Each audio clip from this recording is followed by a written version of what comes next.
Olá, gente querida, graça e paz. Como você está, minha irmã preciosa? Tudo bem? E você, meu irmão amado, tudo bem? Crescendo na graça e no conhecimento de nosso Senhor e Salvador Jesus Cristo? Acredito que sim, porque crescer na graça é o mesmo que crescer no conhecimento das cartas de Paulo. Como eu vou crescer na graça sem o entendimento das cartas de Paulo? Sem entender aquilo que Jesus revelou diretamente a Paulo e Paulo transmitiu para todos nós através das suas cartas escritas. Então, crescer na graça, eu não posso crescer sem crescer no conhecimento das cartas de Paulo. Você entende isso? Como eu posso crescer na graça e ter a abundante manifestação da graça na minha vida, se o meu conhecimento das cartas de Paulo é pequeno? Se o que eu conheço da Bíblia é só voltado para a lei, para o Velho Testamento, eu nunca vou crescer na graça. Mas quando eu compreendo o que Paulo escreveu, eu trabalho, estudo cada carta de Paulo. Então esse conhecimento das cartas de Paulo vai trazer o crescimento da graça de Deus na minha vida. E essa graça vai ter uma ação na minha vida. Ela vai preenchendo a minha mente, vai preenchendo todas as áreas da minha vida. Aí eu vou entender o que está escrito ali em Romanos: onde abundou o pecado, superabundou a graça. Eu vou entender que o que João Batista disse: a lei foi dada por intermédio de Moisés, ponto e vírgula, mas a graça e a verdade, elas vieram por meio de Jesus Cristo. Aí eu vou entender Efésios 2:8, que é o arroz com feijão, leitinho, onde Paulo diz: porque pela graça sois salvos. Olha como isso é profundo, olha como isso é grande, olha como isso nos dá um preenchimento interior cheio de segurança. Paulo disse: porque pela graça sois salvos, mediante a fé. Isto não vem de vós, é um dom de Deus, não vem de obras, não vem por nada daquilo que eu possa fazer, não vem de obras para que ninguém se glorie. Então, quanto mais eu conheço as cartas de Paulo, mais eu conheço o Evangelho da graça de Deus, e mais eu cresço na graça, até que essa graça de Deus ela vai permeando toda a minha vida, ela passa a tomar conta dos meus pensamentos, ela preenche todas as áreas familiares, áreas profissional, áreas de relacionamento, ela preenche tudo. Eu vou experimentar a abundância dessa graça de Deus na minha vida. Eu vou atingir uma plenitude de liberdade, de alegria. Aqui dentro de mim vai existir uma alegria muito grande. Por isso que Paulo disse: alegrai-vos no Senhor. Como eu posso me alegrar no Senhor se eu vejo um Deus do reio, o Deus do castigo, o Deus da lei, o Deus da cobrança, o Deus do jugo? Eu não posso me alegrar no Senhor tendo uma visão de Deus assim, o Deus da campanha, o Deus dos votos, o Deus do sacrifício. Não, isso aí me dá uma visão distorcida de Deus. Mas quando eu conheço o Verbo que se fez carne, Deus que se humanizou, que assumiu a forma de homem, que trouxe a graça e a verdade para mim, e eu descubro o conhecimento dessa graça, Então eu vou entender que Paulo fala: alegrai-vos, tenha alegria, alegria no Senhor. Não é alegria porque alguma coisa deu certo do lado de fora, porque um problema foi resolvido. Sim, eu tenho que me alegrar com essas coisas, sim. Mas se alegrar no Senhor é uma coisa que vai além de solução de problema, vai além de melhorar alguma coisa na minha vida, vai muito além de coisas terrenas. Se alegrar no Senhor é que eu me satisfaço plenamente nele, eu o conheço, eu sei quem ele é, eu descobri a grandeza da sua graça. Então a minha alegria não consiste na vida exterior, a alegria não consiste na vida material, a alegria consiste em conhecê-lo profundamente, a alegria consiste em vê-lo no Espírito, a alegria consiste em conhecê-lo nas minhas entranhas, independente da vida exterior. E quando isso acontece, eu vou entender o que Paulo disse: alegrai-vos no Senhor, alegrai-vos no Senhor, tenha alegria no Senhor. Eu vou entender que o Senhor é a nossa força, é o nosso vigor, é a nossa vida. E isso vai me levar a triunfar sobre todos os temores desta vida. Isso vai me levar a reinar em vida diante de muitas situações difíceis, diante de diversos problemas. Eles não me atingirão. Por quê? Porque eu conheço o Senhor. Eu conheço quem Ele é, eu tenho alegria no Senhor. E isso vai fazer com que eu ande numa nova dimensão de vida. E é para isso, minha irmã preciosa, meu irmão amado, para isso que estamos aqui, para sermos uma voz, nada mais que isso, para darmos o leitinho diário para você, para que você cresça e atinja a estatura do varão perfeito, que é Jesus Cristo. E assim nós nos tornamos um colaborador da tua fé. Então vamos à palavra de hoje. Estamos ainda em Gálatas, mas alguém poderia dizer: pastor, ainda. Temos que esmiuçar cada carta de Paulo, trabalhar em cima, até termos total domínio sobre cada uma delas. Por isso ainda estamos em Gálatas, e vamos abrir aqui Gálatas capítulo 5, versículos 16 e 17, que diz assim: digo, porém, andai no Espírito, e não cumprireis ou satisfareis a concupiscência da carne. Porque a carne luta contra o Espírito e o Espírito luta contra a carne. São opostos entre si, para que não façais o que porventura seja do vosso querer. Então vamos àquela pergunta que você nunca mais vai esquecer. Por que Paulo escreveu esta carta aos Gálatas? O que aconteceu com os Gálatas? Você já sabe, Paulo foi para a região da Galácia, fundou igrejas. E o que Paulo ensinou nessas igrejas? Qual foi a doutrina que ele estabeleceu lá? Qual foi o ensinamento que ele estabeleceu nessas igrejas? Foi o Evangelho da graça de Deus. Aquilo que ele recebeu por revelação direto de Jesus Cristo. Vamos ler isso aqui mesmo em Gálatas capítulo 1. Paulo fala uma coisa desconcertante para quem está debaixo da lei. Paulo fala uma coisa esclarecedora, que o torna digno de ser o verdadeiro pregador do Evangelho da graça de Deus. Olha o que ele fala no versículo 11, capítulo número 1 de Gálatas.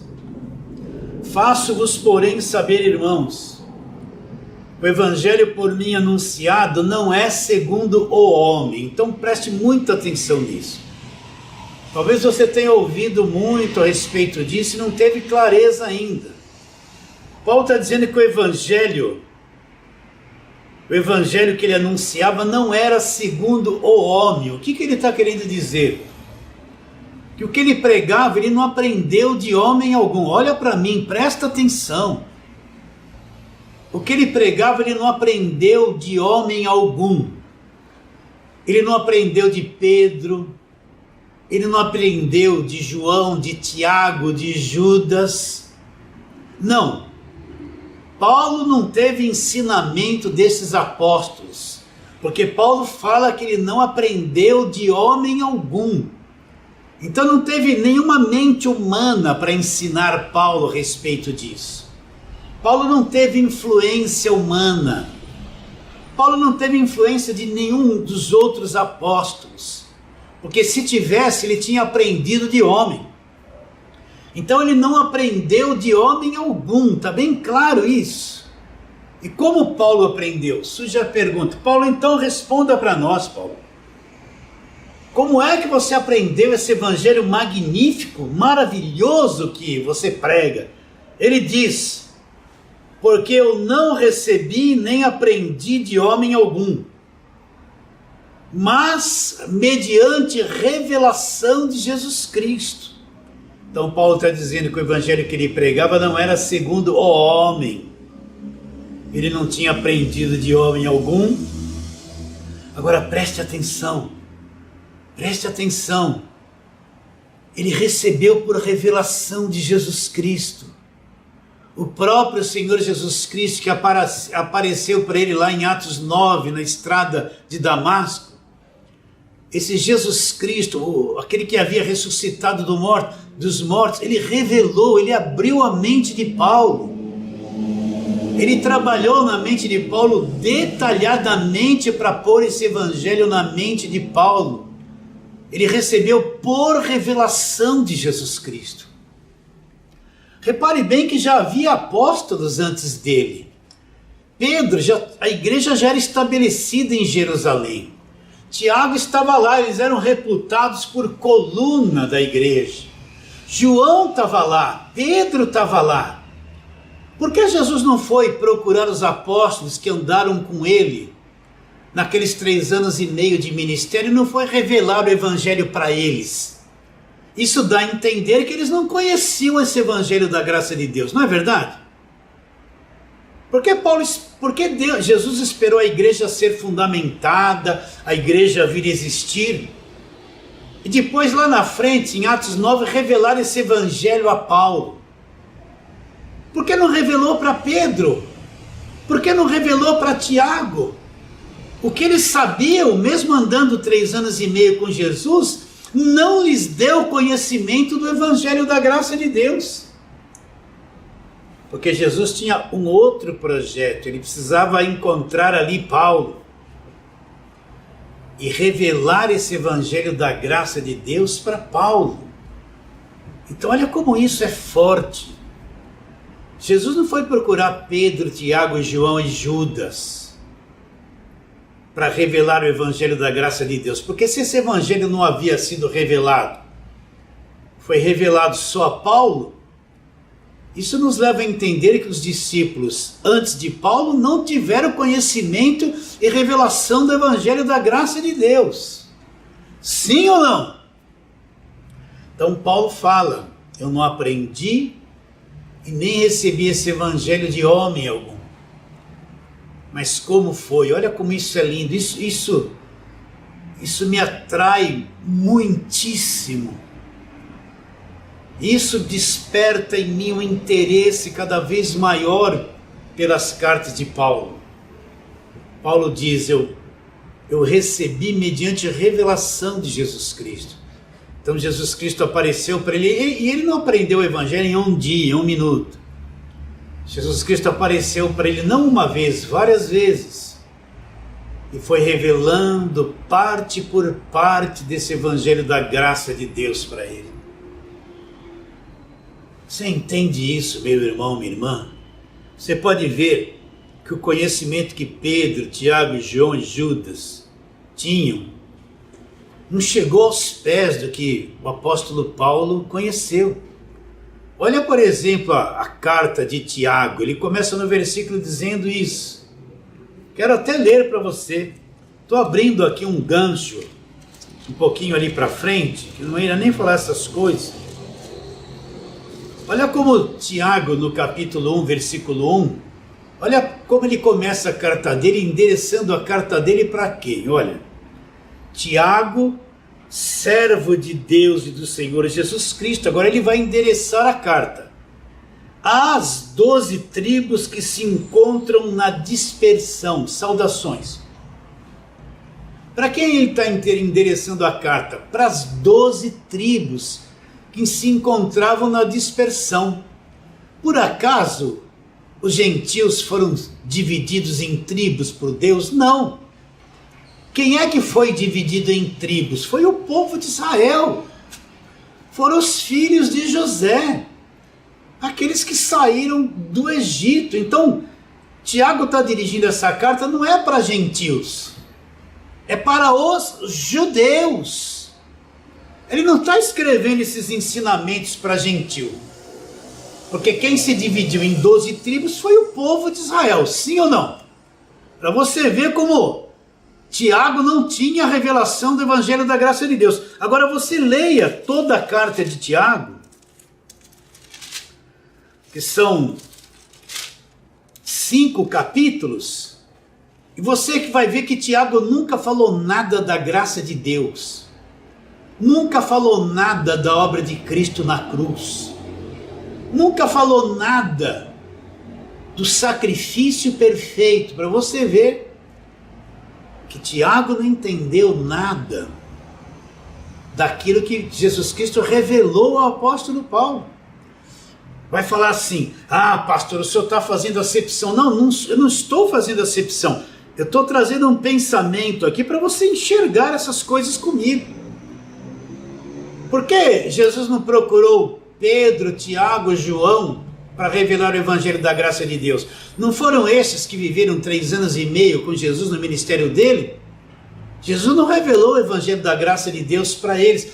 Jesus foi revelar para Paulo, que não viveu aquele período do ministério de Jesus antes da cruz. Paulo não viu Jesus fazer milagre, expulsar demônio, multiplicar pão. Quem viu isso foram os demais apóstolos. Paulo foi conhecer Jesus lá na frente, em Atos 9. Paulo não teve participação do ministério de Jesus antes da cruz. Os demais discípulos tiveram. Mas por que Jesus não foi revelar o Evangelho da Graça para eles? Foi revelar o Evangelho da Graça para Paulo, que não conheceu Jesus naqueles tempos e não participou do ministério de Jesus antes da cruz. Não é uma coisa interessante? Quero que você pense a respeito disso. Então Tiago não entendeu nada do Evangelho da Graça de Deus. Ah, pastor, mas a Bíblia diz que toda a Escritura não é de particular interpretação. Homens santos escreveram as Escrituras movidos pelo Espírito Santo. Sim, eu concordo plenamente. Foi Pedro que disse isso. Mas olha como eles não enxergaram o Evangelho da Graça de Deus. O próprio Espírito Santo deixa claro que eles não enxergaram o Evangelho da Graça de Deus. Está bem claro isso? Então vamos lá. Então Paulo fundou as igrejas na Galácia, o que Paulo pregou, tudo isso que eu te expliquei. O Evangelho da Graça de Deus. Aí chegou lá, Paulo se ausentou, chegou lá quem? O pessoal do Velho Testamento, pessoal da lei, pessoal do judaísmo, pessoal que guardava e observava as leis de Moisés. Nos nossos dias, chegaram lá aqueles que ainda guardam sábado nos dias de hoje. Aqueles que fazem campanha do Velho Testamento, que só pregam o Velho Testamento, que não passaram pela cruz, não entram nas cartas de Paulo. Chegaram lá o pessoal que faz cópia das réplicas da Arca da Aliança. Pessoal que sobe monte, desce do monte, ainda está queimando pedido no Monte Sinai, que gera filhos para a escravidão. Isso é para você entender.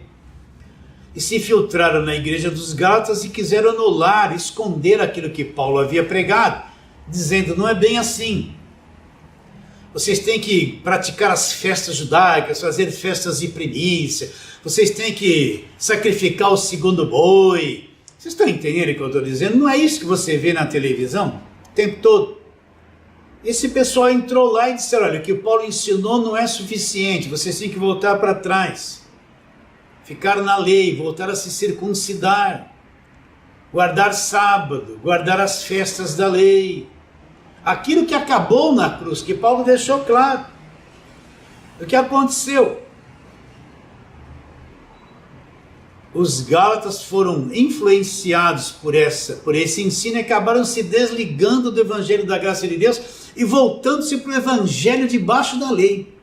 Aí Paulo fala no versículo 6 do capítulo 1: admira-me que vocês estão passando tão depressa daquele que vos chamou na graça de Cristo para outro evangelho, o qual não é outro, senão alguns que vos perturbam e querem perverter o evangelho de Cristo.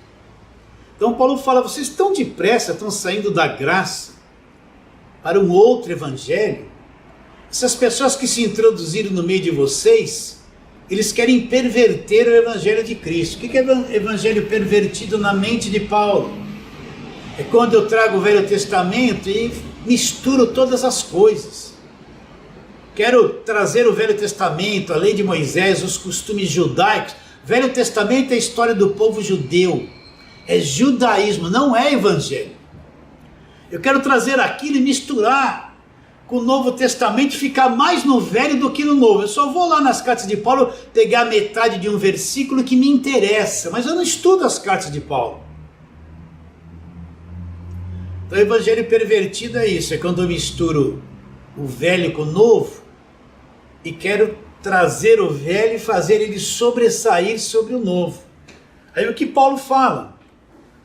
Mas ainda que nós, o mesmo anjo vindo do céu, vos pregue o evangelho que vai além do que eu preguei, além do que eu ensinei, nas minhas palavras. Paulo está dizendo: olha, ainda que nós mesmos, ou viesse um anjo do céu e fosse ensinar coisas para vocês, que vão além do que eu já ensinei, que ultrapassam a graça, que desprezam a graça, que desprezam o que aconteceu na cruz, que misturam as coisas. O que o Paulo está dizendo? Seja amaldiçoado, seja anátema.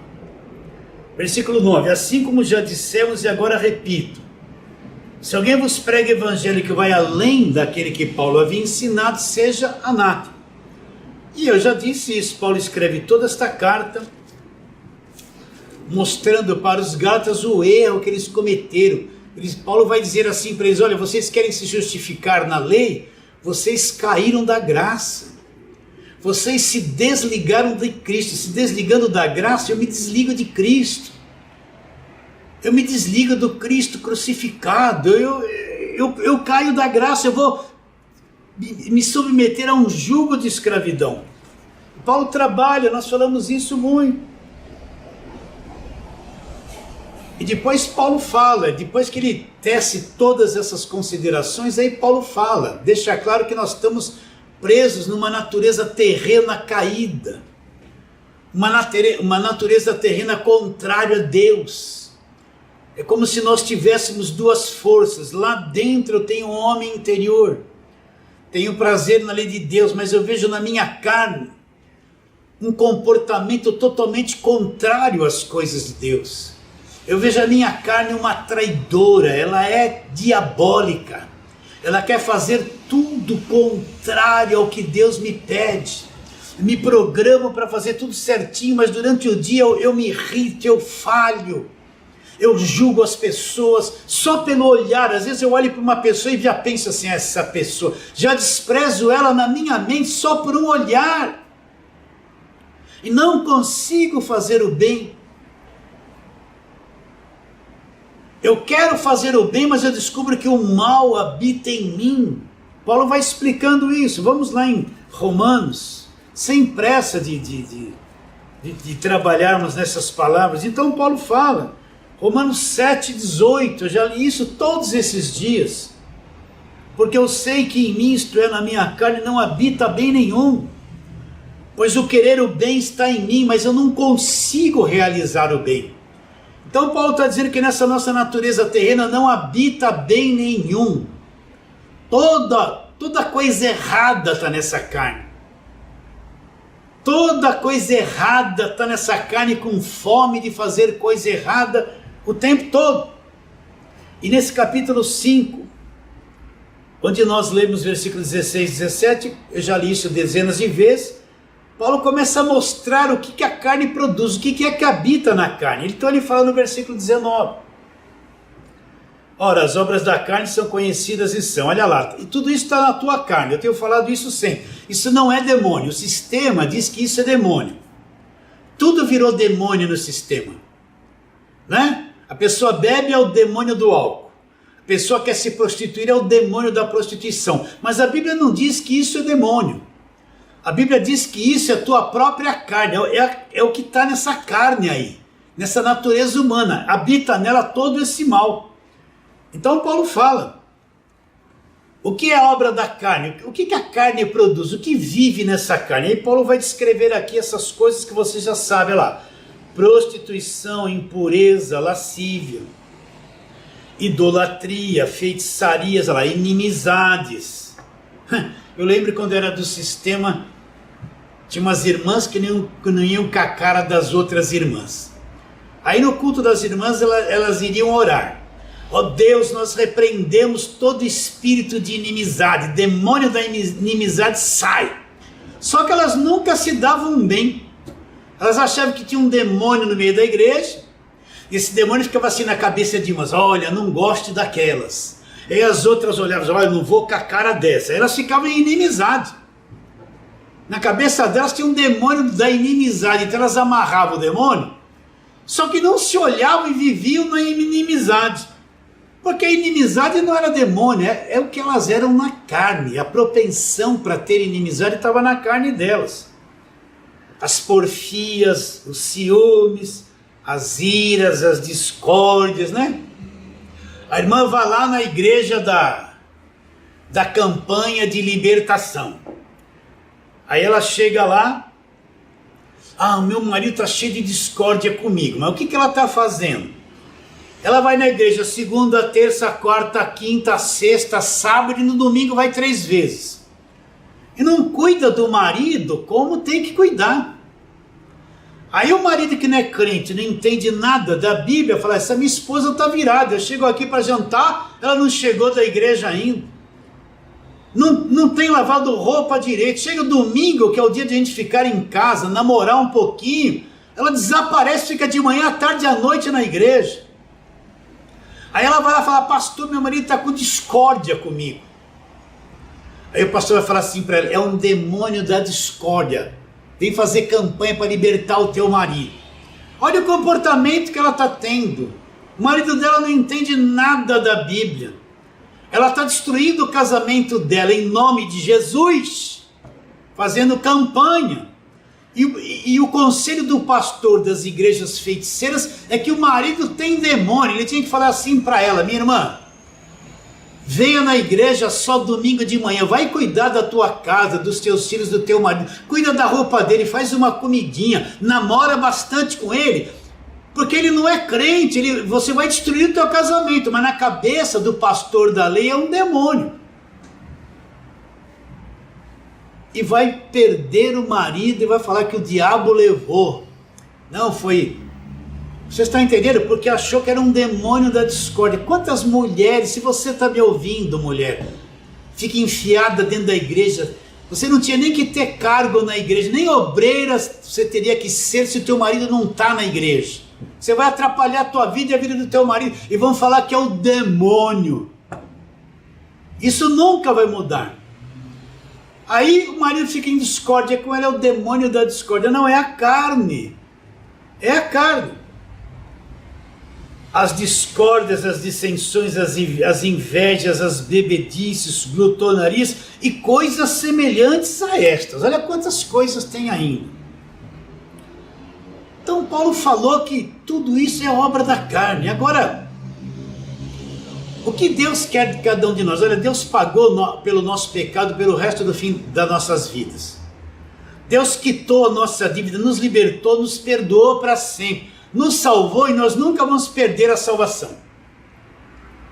Agora, o que Deus quer de cada um de nós? Deus quer de cada um de nós que nós aprendamos a viver no Espírito.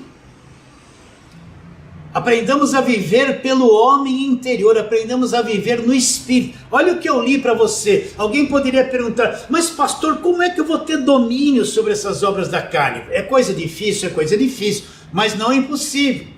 Mas pastor, eu não quero mais ser assim, mas não consigo, é difícil. Mas Paulo, antes de citar as obras da carne, ele vai dizer assim: andai no Espírito. Como é que eu vou vencer as obras da carne? Fazendo jejum para matar a carne? Isso não existe. Não existe um versículo que está escrito isso. O único meio. E isso quer que Deus faça. Deus me libertou de tudo. Paulo disse, todas as coisas são lícitas. Deus me deu licença para fazer o que eu quiser agora. Mas ele diz, nem todas convêm. Todas as coisas me são lícitas, mas nem todas edificam. Então Deus quer agora que nós aprendamos a andar no Espírito e comecemos a subjugar as obras da carne. No começo é difícil, não é uma tarefa de um dia, não é uma tarefa de 1 ano ou de 5, é de vários anos. Às vezes, certas áreas, dezenas de anos. Mas o que Deus quer de cada um de nós, andai no Espírito, e vocês não vão satisfazer, vocês não vão cumprir essa concupiscência da carne, porque a carne milita contra o Espírito e o Espírito contra a carne. São opostos entre si. Então você entende que você é um Espírito.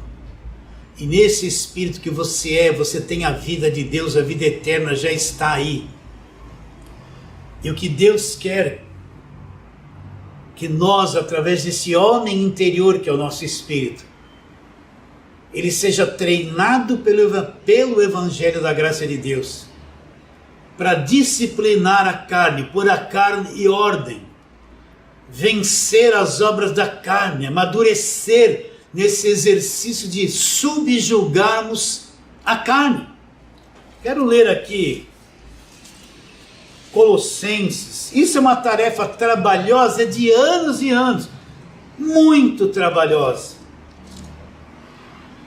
Mas aqui em Colossenses, capítulo de número 3, o que Paulo fala no versículo 5? Ele fala assim: fazei, pois, morrer a vossa natureza terrena. Quem é que tem que fazer morrer a natureza terrena? Não adianta falar assim, ó Deus, arranca isso de mim. Errado. Eu vou fazer um jejum para matar a vontade de se prostituir. Pode fazer jejum. Parou o jejum, comeu, a vontade volta de novo. Ai, Deus, eu sou mentiroso, arranca a mentira de mim. Não, não vai parar de mentir nunca. Você entende isso? Eu tenho que fazer morrer a natureza terrena, então eu tenho que andar pelo homem interior, pelo homem espírito, e fazer morrer a natureza terrena. Por isso que ele fala, andai no Espírito, vivei no Espírito. E vocês não vão cumprir o que a carne exige que você cumpra. Então Paulo fala, fazer morrer a vossa natureza terrena. Agora ele apresenta as mesmas coisas de Gálatas. Prostituição, impureza, paixão, lasciva, desejo maligno, avareza, que é idolatria. Agora, porém, despojai-vos de tudo isso, ira, indignação, maldade, maledicência, linguagem obscena no vosso falar. Não seja mais mentiroso, não minta mais uns para os outros, porque vocês se despiram do velho homem com seus feitos. Então o que Deus quer é que eu cresça por dentro. O único meio de eu vencer as obras da carne é crescer no Espírito, crescer por dentro. A minha estatura interior amadurecer. Então aí eu vou ter o domínio sobre o homem exterior. Você vê que Jesus Cristo nunca se sujeitou à carne. Você vê que Jesus Cristo nunca se sujeitou ao mundo. Ele viveu aqui e nunca pecou. Por quê? Porque ele andava pelo homem interior, o Deus que habitava naquele corpo de carne. É quem reinava em vida, fazia tudo o que ele fazia. Então não esqueça, olha a importância de você crescer por dentro. Presta atenção. Como é que eu vou crescer por dentro? Preciso comer. Comer o quê? O Evangelho da graça de Deus. É o Evangelho, as cartas que Paulo escreveu, que é o alimento do meu espírito. E quanto mais eu me alimento do Evangelho, esse homem interior se robustece, a estatura dele vai crescendo no conhecimento. Então é aí que pouco a pouco, a carne é terrivelmente resistente, ela não quer se subordinar, ela não quer se submeter, ela precisa ser amansada por uma força maior, e só o homem interior tem o poder de fazer isso. Então na medida que eu vou crescendo por dentro, essa carne vai sendo dominada, subjugada, vai sendo domesticada, você entende? É o único meio, andar no Espírito. Agora eu preciso entender que eu sou um Espírito e moro nesse corpo. Ah, pastor, que coisa estranha. O senhor está dizendo, não, não é estranho, está aqui na Bíblia. Vamos lá, João capítulo 3. João capítulo 3, nós vamos ler aquela conversa com Nicodemos a respeito de nascer de novo. Nicodemos, um dos principais dos judeus, um guardador da lei, alguém que conhecia todo o Velho Testamento, era mestre e era um dos principais dos judeus. Você já sabe essa história. Esse chegou de noite, foi procurar Jesus, falou, mestre, Rabi, sabemos que és mestre, você vem da parte de Deus, porque ninguém pode fazer o que o senhor faz se Deus não estiver com ele. Ele vem com todo conhecimento do judaísmo, ele vem com todo conhecimento da lei, dos profetas maiores, dos profetas menores, ele é mestre em Israel. Pensa que para ser mestre em Israel bastava conhecer o Salmo 91, que estava tudo resolvido? Não! Tinha que ter muito conhecimento. E ele veio falar com Jesus. O que Jesus respondeu para ele? Jesus respondeu assim, Nicodemos, em verdade te digo, se alguém não nascer de novo, outra tradução é nascer do alto, não pode ver o reino de Deus. Nicodemos, você conhece tudo sobre o judaísmo, você é um fariseu, você ensina, é mestre, mas se você não nascer de novo, você nunca vai ver o reino de Deus, você vai ver o reino do judaísmo, mas reino de Deus você nunca vai ver. Aí ele perguntou, como pode alguém nascer de novo sendo velho, pode voltar a se reencarnar no ventre de uma mãe? E nascer por uma segunda vez? Jesus se respondeu para ele, em verdade te digo, quem não nascer da água e do Espírito, essa água aqui, não é água de batismo, água é a palavra. Vai lá em Efésios 5, do 23 em diante, você vai encontrar lavagem da água pela palavra. É nascer da palavra, é do Espírito Santo, não pode entrar no reino de Deus. Quanta gente que está na igreja evangélica que não nasceu de novo, é um religioso. Ele foi para a igreja atrás de solução dos problemas. Essa turma da televisão falaram assim para eles, vem aqui que a tua vida vai mudar, você vai ter emprego, você vai ficar rico, você vai se casar, você vai dar a volta por cima, tudo vai melhorar. Aí eles ouviram aqueles testemunhos da mentira, olha, eu era da favela, eu vim aqui, fiz a campanha de Israel, comprei uma BMW, em 2, 3 meses já ficou rico. Você vai encontrar aqueles testemunhos mentirosos, fabricados, tudo já combinado antes, que a pessoa agora tem uma cobertura, um avião, isso, aquilo, porque pôs no envelope da mentira aquele dinheiro na fogueira santa. Aí as pessoas veem isso, vão para a igreja, cantam uma música bonita, choram um pouquinho, mas não nasceram de novo, só foram emocionadas. E elas não enxergam o reino de Deus, elas pensam que o reino de Deus é aquela igreja que tem o final do nome Reino de Deus para elas. E ali se torna o reino da exploração, o reino da escravidão. E nunca nasceram de novo. Então Jesus diz, se você não nascer da palavra, Nicodemos, e não nascer do Espírito Santo, você não vai entrar no reino de Deus e não vai ver o reino de Deus. Agora Jesus no versículo 6, ele fala de dois nascimentos. O que é nascido da carne é carne. Nós nascemos do ventre da nossa mãe, nascemos carne. Mas quem nasceu do Espírito Santo, com letra maiúscula, está aqui, ó, João 3,6. Quem nasceu do Espírito é Espírito, nós somos Espírito. Então aquele dia que nós encontramos Jesus de verdade, que Ele se revelou a cada um de nós, nós cremos, fomos salvos pela graça, nós nascemos do Espírito. Nós somos Espírito.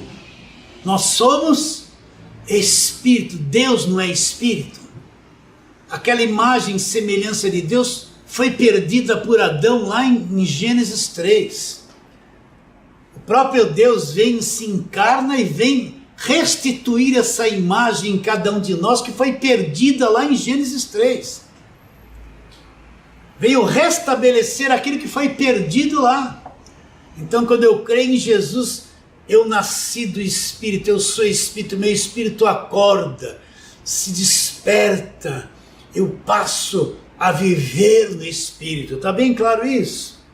E é através desse homem interior, esse Espírito, é que eu tenho que aprender no decorrer dos anos subjugar a carne. Eu vou comendo o Evangelho, comendo a palavra, me alimentando. E Ele vai dando condições de eu produzir o fruto do Espírito, que é amor, alegria, paz, longanimidade, benignidade, fidelidade, mansidão, domínio próprio. É o fruto do Espírito, não é a carne que produz. De quem é o fruto? Do Espírito. Agora, como que Paulo servia a Deus no Evangelho? Você quer ver? Paulo andava num corpo de carne? Sim, andava no corpo de carne. Mas como é que Paulo servia a Deus no Evangelho de seu Filho? Versículo 8 do capítulo 1 de Romanos e 9. Primeiramente dou graças a meu Deus mediante Jesus Cristo, no tocante a todos vós, porque em todo o mundo é proclamada a vossa fé. Agora presta atenção no versículo 9, como isso é importante. Olha o que Paulo revela como ele servia a Deus. Apesar de ele estar na carne, ele servia a Deus no Espírito. Olha lá, porque Deus a quem sirva em meu Espírito. Quando ele está falando de Espírito aqui, é o Espírito humano. É o homem interior. Olha como isso aqui está escrito, eu não estou inventando. Como que Paulo servia a Deus? Ele estava preso num corpo? Estava. Mas ele servia a Deus no Espírito, com o homem interior. É o único meio de servir a Deus. É pelo homem interior. Então ele fala, porque Deus, a quem sirva em meu Espírito, no Evangelho do seu Filho, é minha testemunha de como incessantemente faço menção de vós em todas as minhas orações.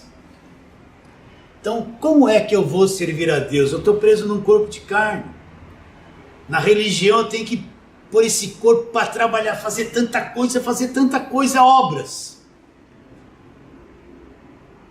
Mas a verdadeira forma de servir no Evangelho é servir no Espírito. Tudo começa no Espírito. E depois se exterioriza. Você está entendendo? Quando aquela mulher chegou e falou assim, eu quero ler isso para você, lá em João capítulo 4. João capítulo 4, aquela mulher samaritana pediu água de beber e ela disse, Jesus falou, se você conhecesse quem é que está contigo, você que pediria e ele daria água da vida. E aí começa aquela conversa, né? A mulher fala assim, nossos pais adoraram nesse monte, mas vós dizeis que é lá no templo em Jerusalém, aquela visão de adoração de monte, de templo. Aí Jesus diz para ela, vocês adoram o que vocês não conhecem.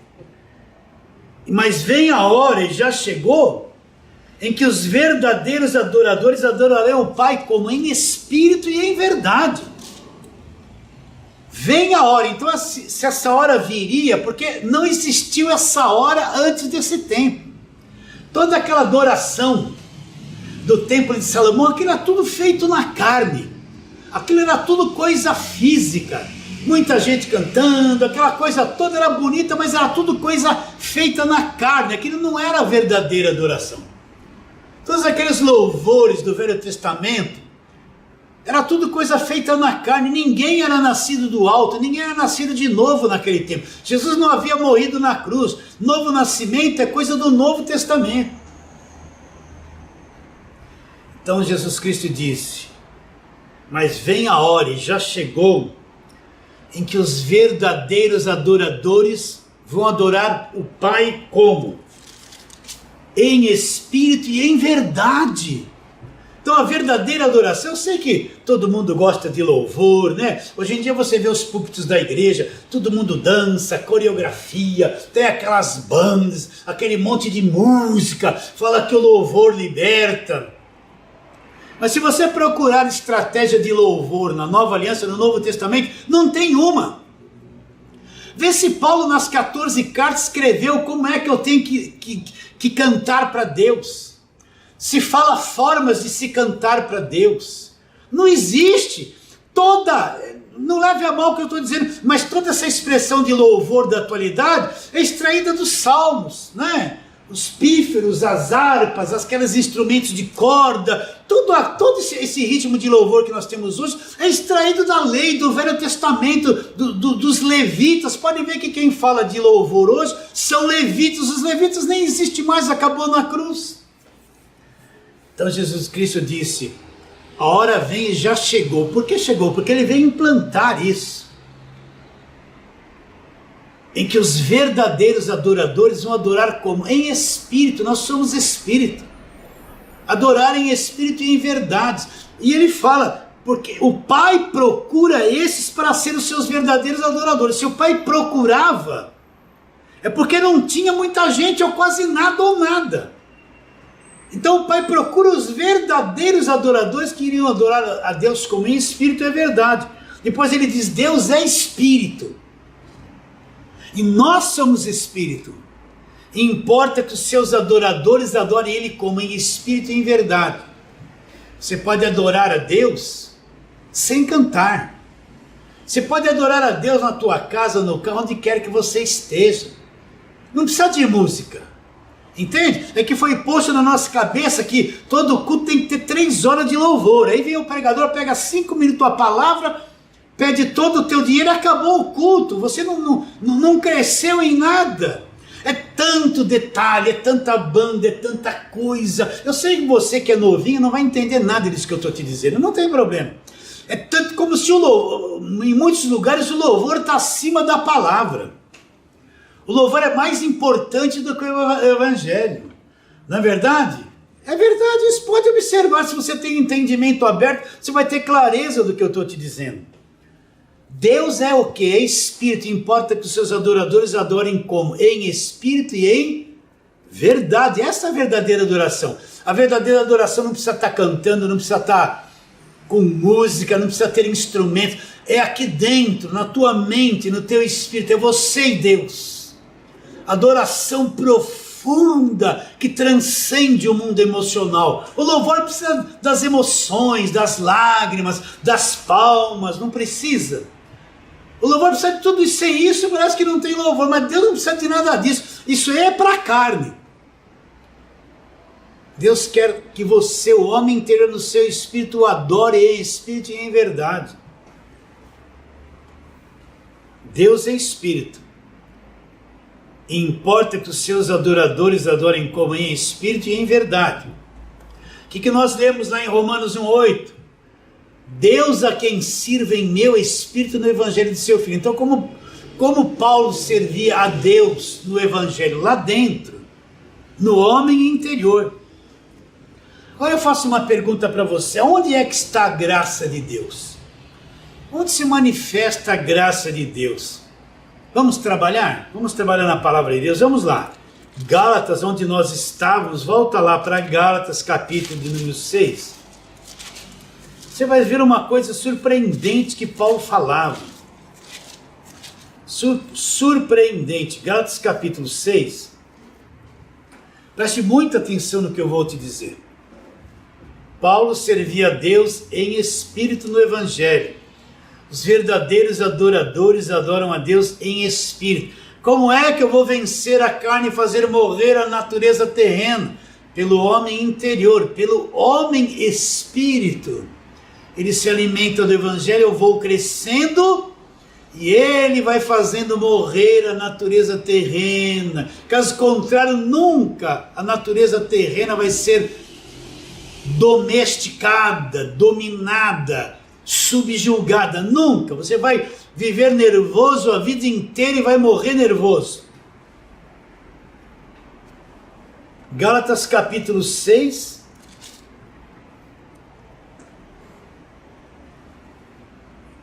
Versículo 18, último versículo de Gálatas. Paulo está impetrando uma bênção sobre eles. Então o que Paulo está dizendo? A graça de nosso Senhor Jesus Cristo seja, irmãos, com o vosso espírito. Amém. O que Paulo está dizendo?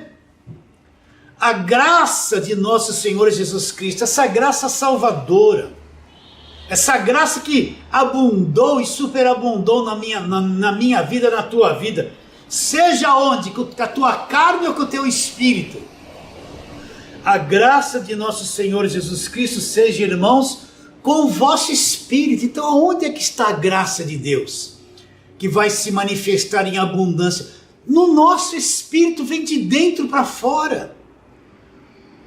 Paulo fala, a graça de nosso Senhor Jesus Cristo, irmãos, seja com o vosso espírito, e fala, amém, assim seja. É Paulo que está dizendo isso. Então, aonde é que Paulo deseja que a graça seja? Com o homem interior. Com o homem interior, com o nosso espírito. Olha como Paulo falou a respeito disso. Vamos lá, Filipenses, vamos lá também. No finalzinho, Filipenses capítulo 4, versículo 23. Deixa eu ler o 19 também. Nesse finalzinho de capítulo, Paulo recebeu as ofertas dos irmãos filipenses e agradece isso e tal e tal. Depois Paulo, no versículo 19, lança essa palavra para aqueles que eram generosos e ofertavam. Ele fala assim: e o meu Deus, segundo a sua riqueza em glória, há de suprir em Cristo Jesus cada uma das vossas necessidades. No versículo 18 ele fala: recebi tudo e tenho em abundância, desde que Epafrodito me passou as mãos, o que veio da vossa parte como aroma suave, como sacrifício aceitável e aprazível a Deus. O que Paulo está dizendo? Que Paulo recebeu a generosidade dos filipenses. Quem levou essa generosidade a Paulo foi Epafrodito, que é um bom nome para pôr no teu filho, para brincar. Epafrodito, né? Eu não poria, hein? Aí Paulo fala: desde que Epafrodito me passou as mãos, o que me veio da vossa parte como aroma suave, como sacrifício agradável e aceitável e aprazível a Deus. Aí ele lança essa palavra de bênção. E o meu Deus, segundo a sua riqueza em glória, há de suprir em Cristo Jesus cada uma das vossas necessidades. Aí Paulo fala: saudai cada um dos santos em Jesus Cristo. Os irmãos que se acham comigo vos saúdam. Todos os santos vos saúdam, especialmente os da casa de César. Agora, como Paulo termina essa carta? E a graça do Senhor Jesus Cristo sejam com o vosso espírito. Ele está anulando a carne. Aonde é que está a graça do nosso Senhor Jesus Cristo? Como Paulo diz, a graça do nosso Senhor Jesus Cristo seja com o vosso espírito. É aí que se manifesta. É no homem interior que abunda essa graça.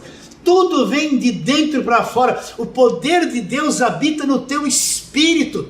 O poder de Deus é esse espírito que acordou e ele manifesta o poder de Deus de dentro para fora. A graça de Deus, irmão, seja com o vosso espírito. Vamos lá, segunda carta de Paulo a Timóteo, né? Pastor, eu nunca tinha visto isso, mas olha como Paulo falava isso. Segunda carta de Paulo a Timóteo, no capítulo número 4, depois que Paulo ensina Timóteo e fala coisas gloriosas com ele, aí Paulo individualiza a coisa, ele está escrevendo para Timóteo. Ele diz assim no versículo 22 do capítulo 4 da segunda carta de Paulo a Timóteo: o Senhor seja com o teu espírito, a graça seja convosco. Como, Paulo, que você está dizendo? Eu tenho dito que nós somos espírito, nosso homem interior é espírito. Então Paulo fala: o Senhor seja com o teu espírito, e a graça seja convosco. Então a graça está no nosso espírito, quer jorrar de dentro para fora. Ela vem através da explanação do Evangelho, dessa vida perfeita que já habita dentro de cada um de nós. Então onde está a graça? Paulo fala para Timóteo: a graça seja com o teu espírito. Depois de título vem Filemão, antes de Hebreus. Depois de Paulo tratar aqui a respeito de Onésimo e de Filemão, no versículo 25, é uma carta que só tem 25 versículos. O que Paulo fala para Filemão? A graça do Senhor Jesus Cristo seja com o vosso espírito. Como que Paulo servia a Deus? O único meio de servir a Deus é com o espírito. Só quem nasceu do alto, só quem nasceu de novo, teve o espírito despertado, consegue servir a Deus, porque Deus não se serve na carne, Deus se serve no espírito. Então Paulo fala para Filemão: a graça de nosso Senhor Jesus Cristo seja com o vosso espírito. Você entende isso, meu irmão, minha irmã? Gente querida, gente abençoada por Deus. Então, pastor, como eu vou vencer a carne? Como que eu vou subjugar? Eu quero ler aqui, antes de te responder, Romanos 8, no versículo de número 13, o que Paulo fala. Presta atenção. Porque se viverdes segundo a carne, caminhais para a morte. Ele não está dizendo que você vai perder a salvação, que você vai para o inferno, que nem o sistema diz. Não, ele está dizendo: olha, se a minha carne me dominar, eu caminho para a morte. Tudo que eu fizer vai produzir morte. Meu relacionamento com a esposa vai ter morte, porque eu vou me irritar com ela, ela comigo. O tratamento com os filhos vai ter morte, eu vou caminhar para a morte se for só na carne, porque eu vou ser brabo com eles, eu não vou entender que eles são crianças e vão me desobedecer. O meu relacionamento no emprego, tem alguns que a tua carne não vai com a cara. Então, se você caminhar para a carne, vai ter morte no seu relacionamento, morte dentro da igreja, vai ter morte, você vai produzir morte, porque a carne produz morte. Não é questão de perder a salvação, mesmo sendo salvo, se a tua carne te dominar, vai produzir morte. Porque se viver segundo a carne, caminhais para a morte. Mas se pelo Espírito, pelo homem interior, você entende? Se pelo Espírito você mortificar os feitos do corpo, o que ele diz? Certamente você vai viver. Então, se pelo meu homem interior eu levar à morte os feitos do corpo, eu não vou perder a salvação se a minha carne me dominar em muitas coisas. É isso que o sistema não entende. Eu não vou perder a salvação porque me irritei. Não vou perder, a salvação não se perde. Uma vez salvo, sempre salvo. Os meus efeitos estão aqui. Tudo isso já foi perdoado e cravado na cruz.